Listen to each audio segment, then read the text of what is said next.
pas de choix. Suivez-moi. Suivez-moi, s'il vous plaît. Je n'ai pas de choix, je dois rester avec toi. Je vais vous dire pourquoi. Il y a quelque chose que tu as investi en moi, il y a une chose que j'ai investi en vous. Ça fait que ça nous lie et notre destinée est tissée, façonnée pour nous amener quelque part. C'est le diable qui fait tout le travail de séparer les gens. C'est le diable. Il ne faut pas croire que ça vient de l'homme. C'est le diable. La Bible dit que le diable est rusé. Rusé, ça veut dire ceci, qu'il se camoufle pour ne pas être remarqué. C'est ça, rusé, non? Il se camoufle pour ne pas être remarqué. Quand le diable est allé parler à Ève, il n'est pas venu dans un corps diabolique. Il est venu dans un corps que Ève allait trouver normal. Parce que quand Ève regardait le serpent, c'est des choses qu'elle a toujours vues. Un serpent, bon, elle a regardé, elle n'a pas fui. Donc le diable s'est camouflé ou a été rusé. Et seulement vous dire ceci, que quand le diable travaille dans les relations, il va tout faire pour être camouflé et rusé. Ça veut dire ceci, qu'il vient à travers les gens que tu connais. Ces gens-là ne sont pas diables. C'est simplement que ces gens-là ont des portes ouvertes dans leur vie qui font que le diable les utilise souvent. Demande à pas ton voisin, est-ce que le diable l'utilise souvent?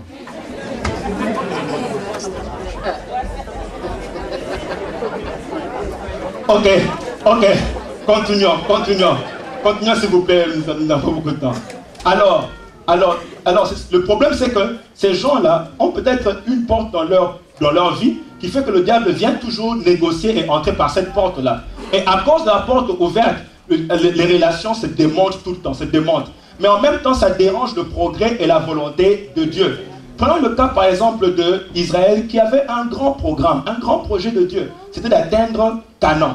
Mais en allant vers Canaan, il y a eu un frein quelque part à cause d'une femme qui s'appelait Myriam, qui était la grande sœur de Moïse. Myriam avait une porte dans sa vie qui était l'orgueil. Au point où elle a pensé qu'elle en tout cas aussi, comme c'est elle qui a élevé littéralement Moïse, Moïse ne peut pas être élevé à sa place. Tu es venu me trouver ici, c'est moi, même si c'est Dieu qui t'a envoyé, mais c'est moi.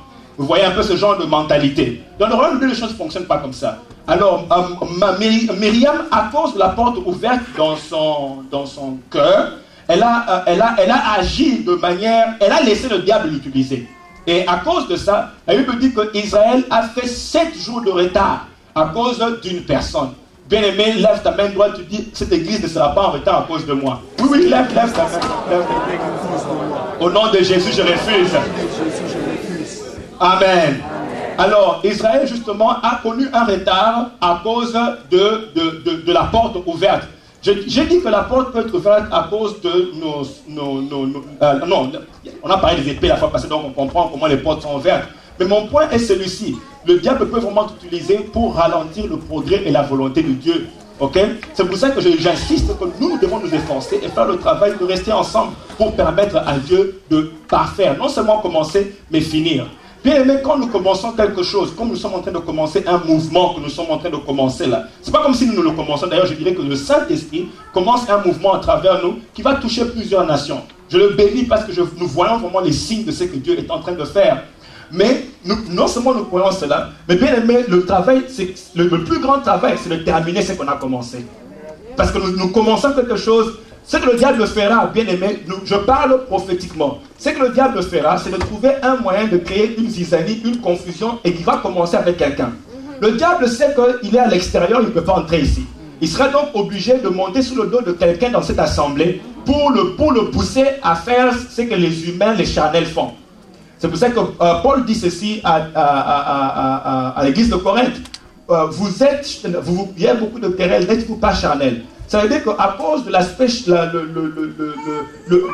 tu laisses le charnel grandir en toi, le diable va donc t'utiliser. Alors, bien aimés, faisons ceci. Ouvrons nos yeux pour ne pas attaquer le frère et la sœur, mais ouvrons nos yeux pour remarquer que le diable veut qu'on soit séparés. Vous savez que quand le diable a attaqué Jésus à travers Pierre, son meilleur ami, son ami, suivons-moi très bien aimé, je répète ceci, que le diable ne peut pas entrer ici. Franchement, quand j'entre ici, je dis au diable, tu vas frapper à la mauvaise porte. Si tu vas aller frapper, frapper ailleurs. Parce que ici, Jésus-Christ règne.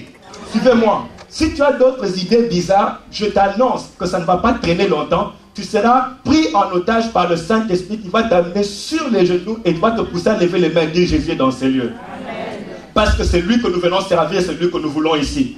Mais nous voulons vous dire ceci, que si nous ne faisons pas attention, nous allons commencer à attaquer le frère ou la sœur en oubliant qu'il y a un diable derrière qui fait le travail de nous dissocier. C'est ça que Jésus-Christ a fait quand il a vu Pierre. Pierre est venu parler à Jésus. Pierre était dans la famille, vous comprenez? Pierre était dans la famille. Donc, il a parlé à Jésus. Et Jésus-Christ regarde bien et dit, ah, non, ça c'est pas mon ami Pierre. Ça c'est le diable qui est derrière, qui essaie de nous dissocier, nous empêcher d'aller. Parce que le problème c'était autour de la volonté de Dieu qui devait s'accomplir dans la vie de Jésus. Vous comprenez? Et le diable voulait casser ça. Il a utilisé Pierre qui avait une porte ouverte dans sa vie. Mais gloire soit rendue à Dieu, Jésus-Christ n'a pas agi charnellement, il a agi en esprit. Est-ce qu'on peut dire en esprit? Bien aimé, quittons un peu la chair, allons en esprit. Alors, en esprit, il a regardé, il a dit non, ça ce n'est pas mon ami Pierre, ça c'est le diable. Il a dit, arrière de moi Satan, mais toi mon ami Pierre viens. Vous comprenez, il n'a pas chassé Pierre, il a gardé Pierre, il a chassé Satan. Laissez-moi vous dire ceci, l'essentiel pour nous, c'est qu'on doit faire, chassons Satan, gardons Pierre. Dis à quelqu'un, chasse Satan, garde Pierre. C'est ça que nous devons faire. Nous devons chasser Satan et garder Pierre. Parce que la volonté de Dieu, c'est que nous nous efforçons à rester ensemble. Bien aimé, laissez-moi vous dire, je vous dis, je le répète encore, j'ai tellement besoin de vous pour l'accomplissement de la volonté de Dieu. Nous ne pouvons pas, je ne peux pas aller seul. Nous sommes ensemble, bien aimés, on va bouleverser le monde. C'est la volonté de Dieu. On laissera quelque chose pour notre génération. On ne va pas seulement dire j'ai eu un hamburger et des cravates, mais on dira Dieu avait une volonté, nous l'avons enfanté dans notre génération. Les gens derrière nous continueront à dire il y a eu un groupe de gens violents, révolutionnaires, qui ont transformé leur génération et nous continuons à être bénis dans notre génération. Ça c'est ma prière. Vous comprenez bien aimés. Soyons déterminés à chercher le bien du groupe, pas le bien de soi. Alors, nous efforçons. Le problème, c'est que le diable fait, c'est de créer. Merci. Combien de minutes? 0. Ok. Je termine par ici. Ce que le diable fait, ce que le diable va faire, c'est de créer ce qu'on appelle des sentiments qui vont nous dissocier. Quand je parle des sentiments, laissez-moi un peu expliquer ce que la Bible dit ici. Quand Jésus-Christ parle des sentiments, il dit ceci. En fait, c'est Paul qui parle. Il dit ceci.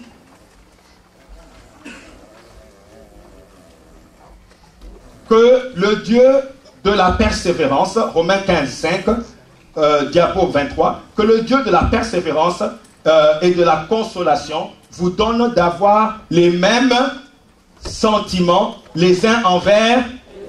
Il demande que nous ayons les mêmes sentiments les uns envers les autres. Suivez-moi. Jésus-Christ a fait une prière extraordinaire. C'est la dernière prière qu'il a faite dans le livre de Jean, chapitre 17. C'est la toute dernière prière que Christ a faite. En fait, il a prié pour l'Église. C'est la seule prière que qu'on a écrite qui parle de Christ qui a prié pour l'Église. Les autres prières qu'il a faites, il priait pour des gens ou il priait pour lui-même. Mais ici, il prie pour l'Église. Il dit une seule chose qui est pertinente. Il dit, je ne suis plus dans le monde, ils sont dans le monde. Je vais à toi, Père Saint, garde en ton nom ce que tu m'as donné, afin qu'il soit 20. Diapo 20. Afin qu'il soit un comme nous. Bien aimé, vous voyez Dieu comment il est un avec Jésus. Vous voyez Dieu comment il est un avec le Saint-Esprit. Vous me suivez? Vous voyez Dieu comment il est un avec Jésus, Saint-Esprit un. Maintenant Dieu dit que nous ici nous sommes un comme ça. Dis à quelqu'un ce que tu as entendu.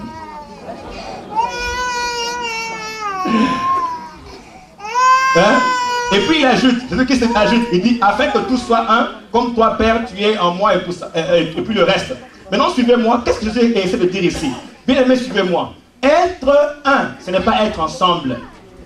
Être un, suivez-moi, être un, c'est être animé de la même pensée. Donc, ça veut dire que nous sommes ensemble en pensée. Nous ne sommes pas ensemble et je te regarde, j'ai envie de te jeter au cou. Ça, ce n'est pas être un. Dis à quelqu'un, regarde-moi, tu veux me jeter au cou. Regarde-moi bien dans mes yeux, comme ça on va savoir. La Bible dit que le Dieu de la consolation, de la persévérance, vous donne d'avoir les mêmes sentiments. Bien aimé, que Dieu nous fasse grâce. Avoir les mêmes sentiments. C'est-à-dire, quand je te regarde, écoutez ce que Christ dit, les mêmes sentiments les uns envers les autres selon Christ.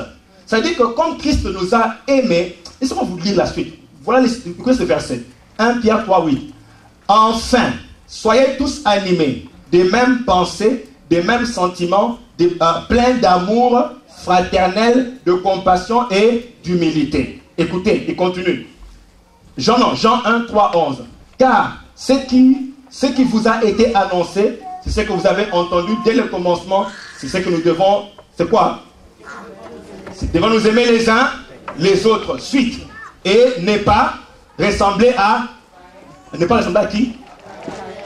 Ne pas ressembler à qui? Il dit, hein, il parle aux chrétiens. Il dit, aimons-nous les uns les autres. Il dit, ne ressemblez pas à Caïn. Qu'est-ce que Caïn a fait? Qui a été du malin et que tua son frère. Et pourquoi le tua-t-il? Parce que ses œuvres étaient mauvaises et que celles de son frère étaient justes. Une question de jalousie. Comment deux personnes peuvent aller adorer Dieu? Après l'adoration, on tue l'autre. C'était après l'adoration que Caïn a tué son frère Abel. Après l'adoration. Donc, Seigneur, nous te couvrons. Il termine. Allez. Bien-aimé, que Dieu nous fasse grâce, vraiment. Pourquoi vous riez? C'est dans la Bible. On finit d'adorer. Bien-aimé, la porte était ouverte dans le cœur de Caïn.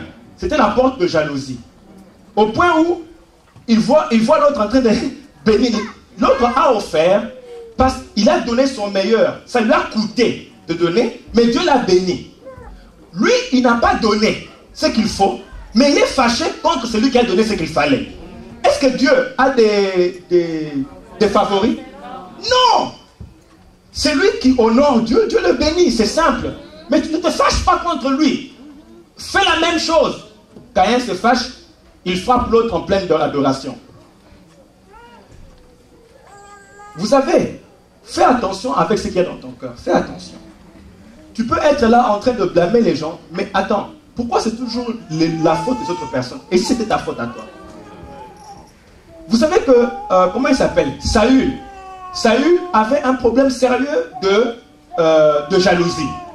David, le bonhomme, le jeune homme David, on chante pour lui, mais il était au service de Saül. Donc, Saül était son boss. Lui, il est fâché contre Saül. Non, Saül est jaloux. Saül, sa jalousie augmente. Mais il n'avait rien dit. Calme, hein? Mais la jalousie augmente. Un jour, il regarde David.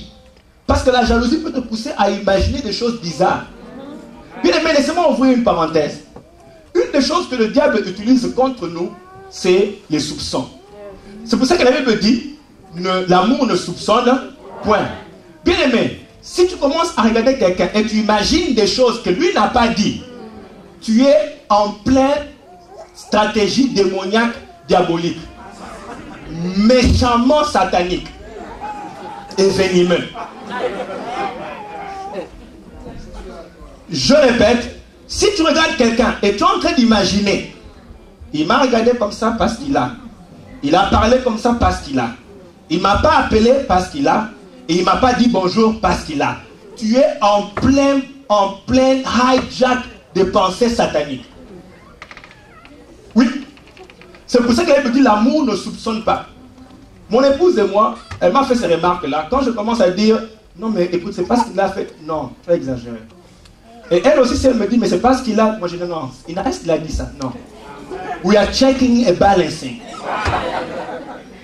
Bien aimé, je refuse de te regarder et commencer à dire, voilà. Tu as accusé beaucoup de gens qui n'ont rien fait. Oui, toi. Tu as accusé beaucoup de gens qui ne t'ont rien fait.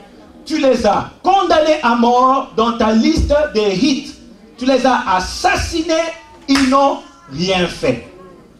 Eux aussi ne savent même pas pourquoi tu as changé d'attitude envers eux. Bien aimé, la Bible dit, écoutez, il ne faut pas arranger les problèmes comme tu as appris traditionnellement là. Oh, je ne parle pas mais je te garde. Non, ça c'est pas la Bible. Écoutez, la Bible, elle demande confrontation. Pourquoi devons-nous vivre comme si on n'ira pas au ciel ensemble? Bien aimé, nous allons tous ensemble bientôt au ciel. Bientôt là, tous on va se retrouver devant le trône de Dieu en train de célébrer la gloire de Dieu. Alors pourquoi on va se mordre au cou et puis arriver là-bas, on célèbre Dieu? Suivez-moi très bien, bien aimé. Le frère et la soeur qui t'énerve là, tu vas la retrouver aussi là-bas en train de célébrer. Arrêtons ce qu'on fait ici. si, la Bible dit ceci, si ton frère a un problème contre toi, appelle. Est-ce que, la Bible dit, il y a un processus pour régler les problèmes. C'est je t'appelle, on va s'asseoir, je t'ai dit pourquoi tu m'énerves. C'est ça, non? C'est ce que la Bible dit. Je suis franc, je te dis, viens, voilà pourquoi tu m'énerves. Mais commencez à maniérer. Bon, j'ai monté le verset, j'ai monté le mot tout de suite là. Ça existe? Hein? Bon, on vient de le créer. Commencez à maniérer, c'est-à-dire faire des manières. Je te dis bonjour, tu réponds bizarrement, ou bien tu ne réponds pas, tout ça. Bien aimé, tout ça c'est maniérer. Est-ce que ça a des sens? Pourquoi ne pas seulement dire, écoute, viens. Pourquoi ce jour-là tu ne m'as pas appelé? C'est tout, c'est simple. On arrange, on passe à autre chose. Dieu est glorifié, bien aimé. Parce que quand on commence à maniérer, on arrête Dieu dans son élan. Parce que être un, ce n'est pas être ensemble. Être un, c'est avoir les mêmes pensées. Mais quand je te regarde, je suis en train de promulguer des lois négatives. Comment est-ce qu'on va être ensemble? Ou être un? Mais si on s'appelait, bien aimé, écoutez, Dieu donne la stratégie. Le processus, c'est viens. Donc, je te donne le conseil. Ne laisse pas ce dimanche-ci passer. Appelle quelqu'un, te dit viens. Si tu ne comprends pas mes manières, laisse-moi t'expliquer pourquoi je suis en train de maniérer. J'ai mal parlé. Tiens, quelqu'un vient. Voilà pourquoi je suis comme ça. Tu me bottes sur les systèmes. Tu es sur la dernière corde qui m'est restée. Tu es monté sur le petit orteil. Non, c'est pour que la personne sente que je viens de loin si je te parle. Mais la parole est tellement forte qu'elle m'a délivré et je dois te parler. Dis non. Comme ça, on laisse Dieu être glorifié et ensemble nous allons loin. Dieu m'a dit vraiment, notre assemblée est appelée à bouger les choses. Nous sommes en pleine révolution, si tu ne sais pas, frère. Nous sommes en pleine révolution. Bien aimés, il faut que tout le monde sache qu'il y a des gens, ils sont humbles, ils veulent rien de grand, ils s'aiment entre eux. C'est comme ça que le monde va dire, voilà les vrais chrétiens. Pas des sous-marins qui gardent des choses dans leur cœur et puis ils sont en train de rire. Moi, ça, je ne veux pas. Moi, je dis, écoutez, moi, je dis, non. Moi, je dis, oui, les sous-marins font, ils sont dans le, puis ils sortent le...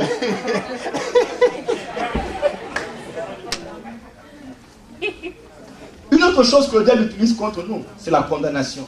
Tu regardes l'autre, tu dis, comme il a fait comme ça, moi, à partir de maintenant, les gens comme ça, moi, je ne veux plus. Moi, à partir de maintenant, moi, à partir... Si tu dis, moi, à partir de maintenant, sache que le diable t'a piégé. Parce qu'à partir de maintenant, toi, tu es qui? Tu veux qu'on revoie ce que tu es? Tu as déjà fait beaucoup de dégâts à beaucoup de gens. Mais tu te prends comme un intouchable là, à qui on ne peut rien faire. Comme on ne t'a pas dit, on ne t'a pas fait quoi, bon, moi maintenant, quand je fais seulement le culte, amen, je pars. Tu iras seul pendant que l'on ira au ciel.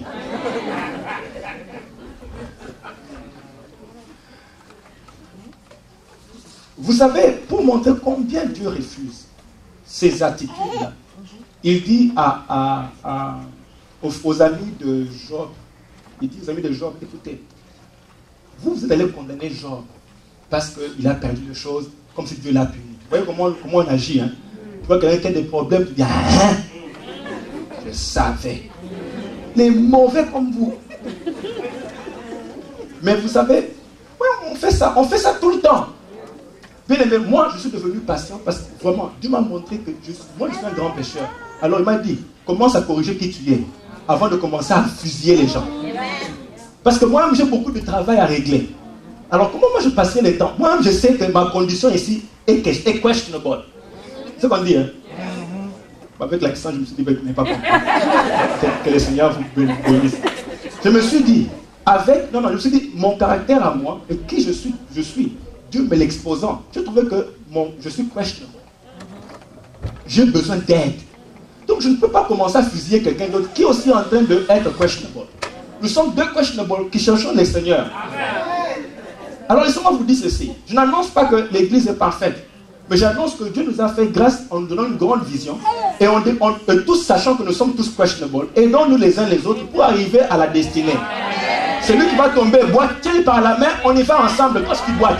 Mais si l'autre a perdu les jambes, toi qui as les jambes, porte-le sur le doigt, sur le dos, et lui il a des bras, il va prendre les choses pour toi, il ouvrir les portes pour toi. Ensemble, vous devenez une personne complète. L'autre les jambes, l'autre les pieds, on y va, et les mains, on y va, glorifions le Seigneur. Donc, mais alors, il n'y a pas lieu de se fusiller. Tu ne peux pas dire l'autre méchant, l'autre mauvais, ne le condamne pas. Par contre, tu peux dire, viens, tu sais que tu m'énerves, mais pardon. C'est ce que la Bible dit. Tu m'énerves, mais on doit parler. Comme ça, on enlève les nuages, animosité ou les nuages noirs. Comme ça, la relation avec le Seigneur, Dieu continue à se glorifier. Bien aimé, j'ai tellement soif de voir Dieu se glorifier. Je ne peux pas permettre que l'immaturité, en fait, nous empêche de voir Dieu venir. Nous devons donc comprendre chacun. Dieu dit ceci à Job, fais ceci. Va prier pour les gens qui t'ont jugé là. Ouais, qui t'ont fusillé. Dieu dit à Job, va prier pour eux. Quand Job, et puis il dit à ceux-là, vous pensez que vous êtes plus juste parce qu'il n'y a rien qui est arrivé. Vous avez mal compris mon amour. Allez à Job et prie pour eux. Et Dieu dit à Job, prie pour eux. Le jour que Job a regardé, a dit, Seigneur, tu sais comment l'histoire a commencé? Maudis-les. Bon, peut-être que nous, on ne va pas faire ça. Mais moi, je me dis peut-être que c'est ce qui est remonté dans la tête de Job. Peut-être, on ne sait pas. Mais nous, on ne va pas faire ça. Mais Job regarde les gens, amènent le sacrifice. Là, il dit que Job a prié pour eux. Et Dieu a béni Job, a doublé la bénédiction après la prière. Donc, quel est mon point? Si on peut arranger ces choses-là, Dieu va nous doubler. Vous comprenez? Nous bénir. Mon appel est simple ce matin. Tu dois te dire, cette histoire est terminée aujourd'hui. Pour que Dieu se glorifie. Ne rentre pas à la maison avec des choses bizarres. Si la personne n'est pas ici, prends le téléphone vite. Tu dis, je n'ai même pas besoin de savoir qui a raison, qui a tort. Tout ce que moi je veux, c'est la paix. Pour laisser Dieu continuer à finir ce qu'il a commencé. Le centre de l'adoration Vie Abondante est une grande église qui va faire des grandes choses. Amen. Dieu est seulement en train de nous préparer dans cette révolution pour voir sa gloire. Mais ça commence par les relations. 1. Ne fuis pas les gens. Tu n'es pas meilleur. 2.